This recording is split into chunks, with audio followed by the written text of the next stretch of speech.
The bloodline. Please forgive me if that's not the proper terminology. I am not up to date, and it seems to change all the time. Anyway, I've known this couple in our town for many years. The wife, Tasha, is Slavic and, not to be stereotypical, she is quite intimidating in that tall, beautiful way. All hair and Pilates legs and jewelry, the whole 9 yards.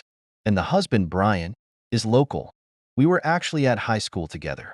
He's in business, quite wealthy, living in a beautiful large house in one of the most desirable school districts of our town, which is quite odd in itself, because not having any children, why would they be paying such high property taxes for the privilege of being close to a school they don't use? I'm in catering myself, and I'd see them at different events, and they were always quite friendly. Brian is super nice and very good looking, and Tasha, well, I guess she made an effort to be nice. She always looks very dour. One time I had to drop off some stuff at their house for an event we were doing for one of Brian's businesses. She opened the door, and in response to my standard, "How are you?" she muttered, "I'm thinking of packing my suitcases and leaving, never coming back," and I wasn't quite sure how to answer that. I know childlessness, sorry, being child-free, affects families in different ways, and you have to be understanding.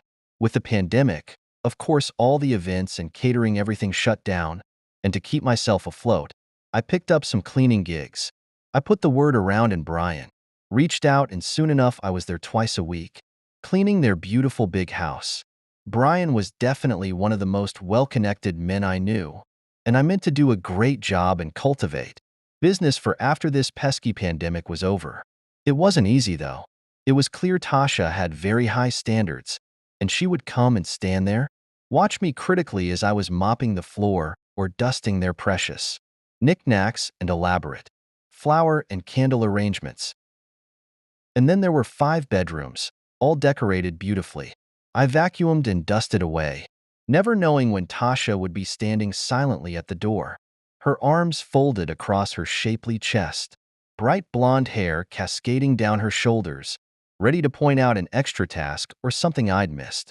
"I was not to go up to the 3rd floor," said Tasha on my first day. "Fine. I'm not dying for a whole extra floor to clean," I thought in response. I nodded and smiled. "That is private," she added, staring at me intensely with her steely blue eyes. I nodded again, wanting to get away from her. I felt creeped out, but I put it down to some internalized xenophobia. Of course, human nature being what it is. Next time I was there, I was itching to go up to the 3rd floor. In fact, I was staring at the heavy bolted door at the stairwell on the 2nd floor, when Tasha appeared as if out of nowhere.